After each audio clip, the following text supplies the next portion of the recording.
स्वागत है दोस्तों आप सभी का आपके अपने YouTube चैनल से जी ज्ञान पर। दोस्तों आज के इस वीडियो में हम Pandit Sundarlal Sharma pre BEd pre DEd तथा व्यापम द्वारा आयोजित प्री बीएड प्री डीएड के लिए इंपॉर्टेंट शिक्षण अभिरुचि का प्रश्न देखेंगे। तो जरूर वीडियो के अंत तक बने रहिएगा और चैनल पर नए होंगे तो चैनल को जरूर सब्सक्राइब कर दीजिएगा, वीडियो को लाइक कीजिएगा, शेयर कीजिएगा। देखिए ये सभी वीडियो आपका शिक्षण अभिरुचि का प्लेलिस्ट में मिल जाएगा लाइन से, तो जरूर वहाँ से आप पढ़ सकते हैं।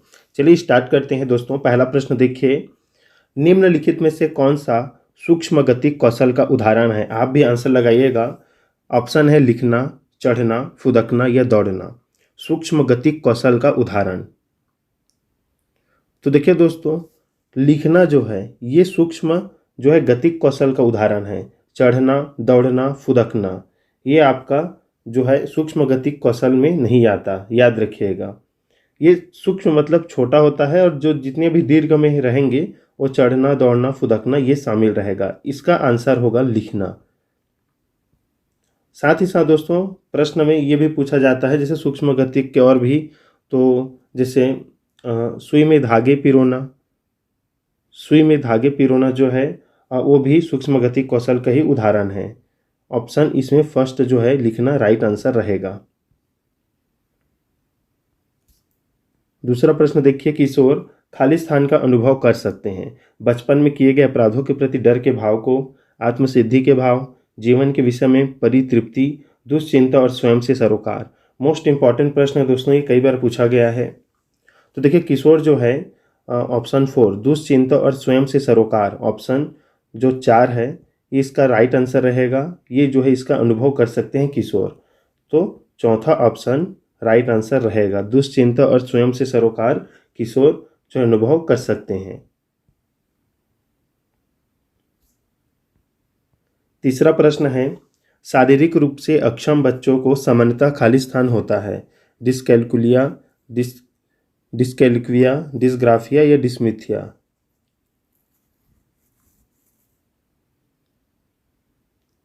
तो देखिए शारीरिक रूप से जो अक्षम बच्चे हैं उन्हें सामान्य रूप से दोस्तों क्या होता है बताइए?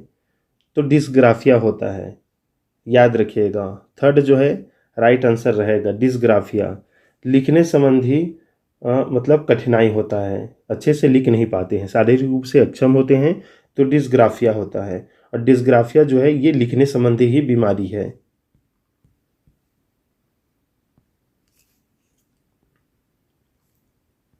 चौथा प्रश्न है आंशिक पुनर्बलन।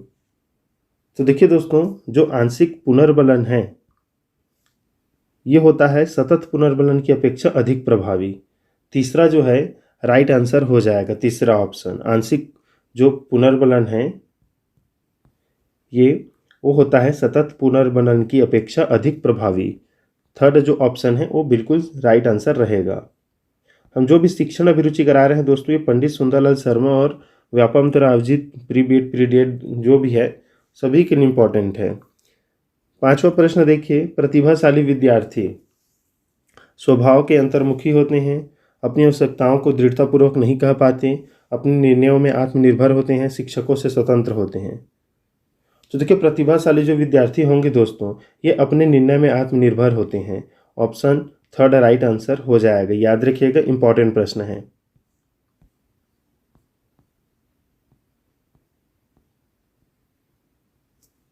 देखिए वाइगोत्स्की का, हमने वाइगोत्स्की का जो मनोवैज्ञानिक है इनका जो है सिद्धांत पढ़ाया है, जरूर देख लीजिएगा, प्लेलिस्ट में वीडियो मिल जाएगा आपको शिक्षण अभिरुचि के। वाइगोत्स्की के सिद्धांत का निहितार्थ है मतलब अर्थ बताना है। तो देखिए मैं इसका सीधा आपको आंसर बताता हूँ, सहयोगात्मक समस्या समाधान। तीसरा इसका राइट आंसर हो जाएगा।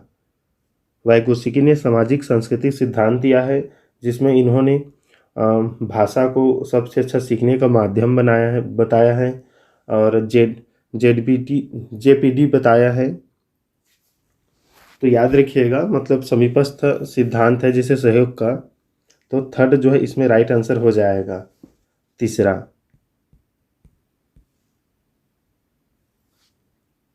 सातवां प्रश्न देखिए, चिंतन के सूचना प्रक्रम सिद्धांत में निम्नलिखित चरण आते हैं।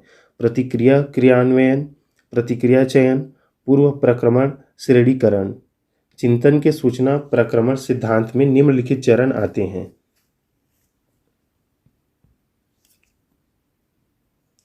तो देखिए दोस्तों, सातवां का राइट आंसर हो जाएगा श्रेणीकरण। सॉरी, इसमें नीचे और ऑप्शन है, ये रहेगा। ये सभी जो है चरण हैं, इसमें देखिए ये चौथा जो है ये रहेगा। तीसरा पहला आएगा इसमें पूर्व प्रक्रम प्रक्रमण, फिर आएगा दोस्तों श्रेणीकरण, फिर आएगा प्रतिक्रिया चयन, फिर प्रतिक्रिया क्रियान्वयन। याद रखिएगा इसे, इम्पोर्टेंट प्रश्न है। चिंतन के सूचना प्रक्रमण सिद्धांत में निम्न चरण आते हैं। पहला रहेगा पूर्व प्रक्रमण, फिर श्रेणीकरण, फिर प्रतिक्रिया चयन और प्रतिक्रिया क्रियान्वयन। ये देखिए, ये प्रश्न हमने कई बार कराया है, तो इसका राइट आंसर आपको कमेंट में बताना है। 8वां प्रश्न का कमेंट जरूर कीजिएगा, मोस्ट इंपॉर्टेंट प्रश्न है, आपके प्री डेट में ये पूछा जाता है। सीखने संबंधी निर्योग्यताएं सामान्यतः होती है, तो ये भी हमने प्रश्न कराया हुआ है। तो ये होता है उन बच्चों में पाई जाती है जो विशेषतः जिनके पैतृक अभिभावक इस प्रकार की समस्याओं से ग्रसित होते हैं। तीसरा जो ऑप्शन है वो राइट आंसर हो जाएगा।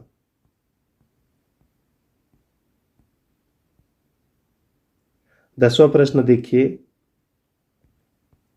विद्यालय में नियमित उपस्थिति के लिए वंचित बालकों को प्रोत्साहित करने का निम्नलिखित में से कौन सा तरीका सर्वाधिक उपयुक्त होगा? तो देखिए, सर्वाधिक उपयुक्त तरीका है आवासीय विद्यालय खोलना दोस्तों। चौथा ऑप्शन राइट आंसर रहेगा। प्रश्न क्या है? विद्यालय में नियमित उपस्थिति के लिए, तो बिल्कुल सही है। जो वंचित बच्चे दूर रहते हैं, वो समाज से भी दूर है थोड़े से, तो इस प्रकार से जो है बच्चों को आप आवासीय जो विद्यालय है उसमें रखें, तो निश्चित है प्रतिदिन ही विद्यालय आएंगे। तो ऑप्शन 4 राइट आंसर रहेगा। 11वां प्रश्न देखिए, विद्यालय में लिंग भेदभाव से बचने का सर्वोत्तम तरीका हो सकता है। तो देखिए, विद्यालय में लिंग भेदभाव से बचने का सर्वोत्तम तरीका दोस्तों ये होगा, शिक्षकों द्वारा उनके लिंग पक्षपातपूर्ण व्यवहारों का अधिसंज्ञान। चौथा ऑप्शन राइट आंसर हो जाएगा। 12वां प्रश्न देखिए, सह शैक्षणिक क्षेत्रों में निष्पादन के आधार पर शैक्षणिक क्षेत्रों में निष्पादन के स्तर को बढ़ाने का औचित्य स्थापन किस आधार पर किया जा सकता है? तो देखिए, यह या वह व्यक्तिक भिन्नताओं को संतुष्ट करता है, ये इसका राइट आंसर है दोस्तों। पहला, वह व्यक्तिक भिन्नताओं को संतुष्ट करता है। देखिए, इस प्रकार के प्रश्नों को आप याद ही कर लीजिए, क्योंकि आपको प्री डीएड में खासकर चाहे पंडित सुंदरलाल शर्मा हो या व्यापम का, इसमें डीएड में प्री डीएड में थोड़ा सा लेवल को बढ़ाकर प्रश्न पूछा जाता है इस प्रकार से।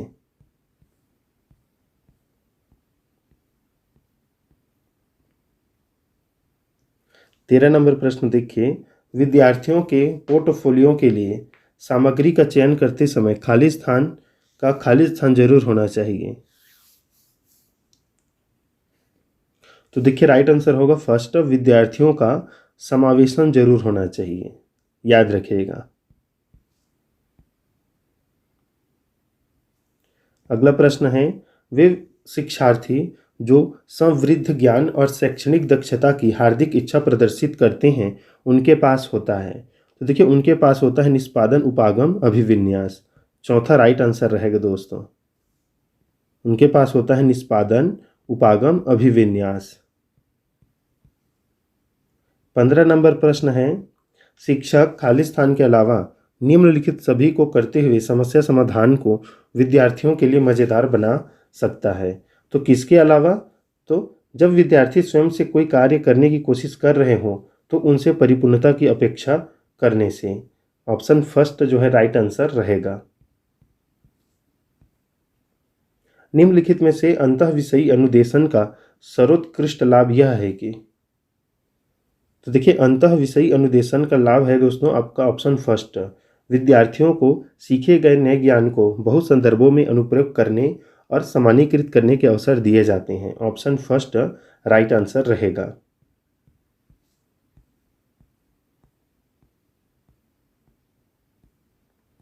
देखिए, 17 नंबर प्रश्न देखिए, सफल समावेशन को निम्नलिखित की आवश्यकता होती है सिवाय। सफल समावेशन को निम्नलिखित की आवश्यकता होती है सिवाय किसके?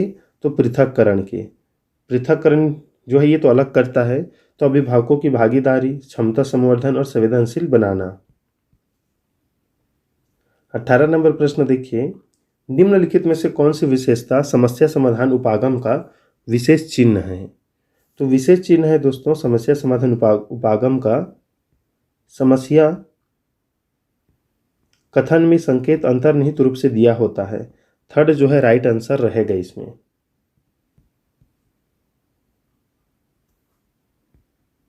नर्सरी कक्षा से शुरुआत करने के लिए कौन सी विषय वस्तु सबसे अच्छी है? बताइए दोस्तों। तो देखिए, मेरा परिवार दिया है, मेरा प्रिय मित्र, मेरा पड़ोस, मेरा विद्यालय। तो नर्सरी कक्षा से शुरुआत करने के लिए दोस्तों सबसे अच्छा विषय वस्तु है मेरा परिवार। फर्स्ट ऑप्शन जो है सही उत्तर हो जाएगा। 20वां प्रश्न देखिए, प्राथमिक कक्षा में सकारात्मक वातावरण निर्मित करने के लिए एक शिक्षक को क्या करना चाहिए? तो देखिए दोस्तों, एक शिक्षक को करना क्या है, विभेद नहीं करना चाहिए और प्रत्येक बच्चे के लिए समान लक्ष्य सुनिश्चित करना चाहिए। चौथा ऑप्शन इसमें राइट आंसर रहेगा। 21वां प्रश्न देखिए, बच्चों द्वारा की जाने वाली त्रुटियों के संबंध में निम्नलिखित में से कौन सा कथन सत्य है? त्रुटि के संबंध में तो देखिए, यदि एक शिक्षक कक्षा में सभी बच्चों की त्रुटियों को सुधारने योग्य नहीं है तो यह संकेत करता है कि शिक्षक की शिक्षा व्यवस्था असफल है। चौथा इसमें राइट आंसर हो जाएगा।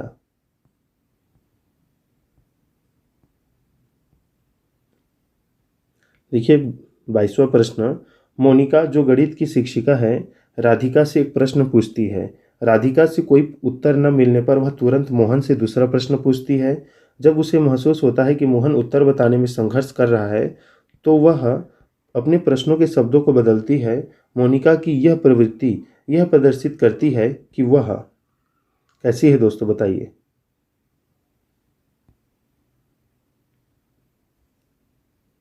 राइट आंसर हो जाएगा सेकेंड ऑप्शन।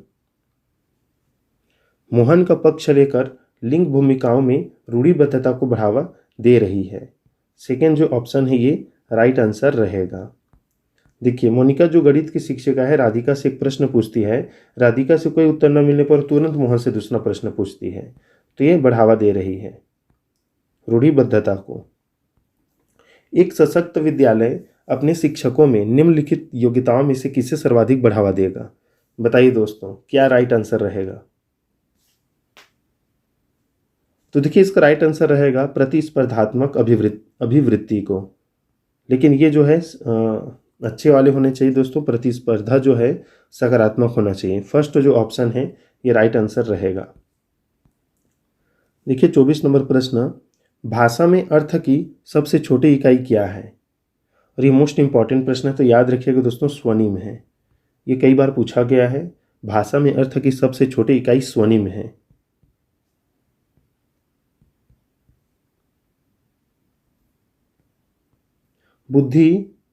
बुद्धि लब्धांक सामान्यतः खाली स्थान के रूप में से शैक्षणिक निष्पादन से संबंधित होते हैं।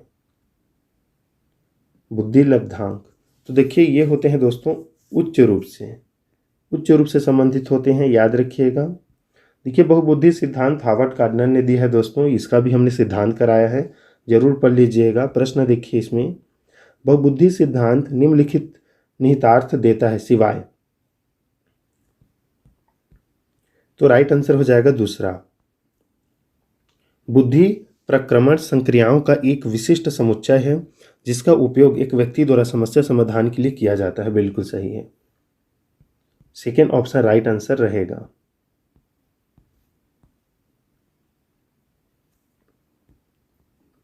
सीखने के लिए आकलन निम्नलिखित का ध्यान है सिवाय किसके?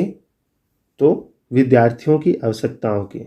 सीखने के लिए आकलन निम्नलिखित का ध्यान है सिवाय विद्यार्थियों की आवश्यकता, जैसे विद्यार्थी की त्रुटि है, अधिगत शैलियां हैं, क्षमताएं, इससे संबंधित है सीखने के लिए आकलन। 28 नंबर प्रश्न देखिए, एक जुड़वा भाइयों में से एक को सामाजिक आर्थिक रूप से धनाढ्य परिवार द्वारा गोद लिया जाता है और दूसरे को एक निर्धन परिवार द्वारा। 1 वर्ष के बाद उनके बुद्धि लब्धांक के बारे में निम्नलिखित में से क्या अवलोकित होने की सर्वाधिक संभावना है? तो देखिए दोस्तों, सामाजिक आर्थिक स्तर बुद्धि लब्धांक को प्रभावित नहीं करता, याद रखिएगा। सेकंड जो राइट रहेगा, सेकंड ऑप्शन, ये बिल्कुल राइट आंसर है, सही है, याद रखिएगा। सामाजिक हो या आर्थिक स्तर हो, बुद्धि लब्धांक को प्रभावित नहीं करता है। निम्नलिखित में से कौन सा सीखने के लिए अधिकतम रूप से अभिप्रेरित करता है, बताइए दोस्तों। निम्नलिखित में से कौन सा सीखने के लिए अधिकतम रूप से अभिप्रेरित करता है? तो लक्ष्यों को प्राप्त करने में व्यक्तिगत संतुष्टि, सेकंड जो ऑप्शन है ये राइट आंसर हो जाएगा। चलिए वीडियो का लास्ट प्रश्न देख लेते हैं, इसका आंसर आपको कमेंट में बताना है। 16 वर्षीय बच्चा बुद्धि लब्धि परीक्षण में 75 अंक प्राप्त करता है, उसकी मानसिक आयु क्या होगी? मानसिक आयु का जो वर्ष है वो क्या होगा?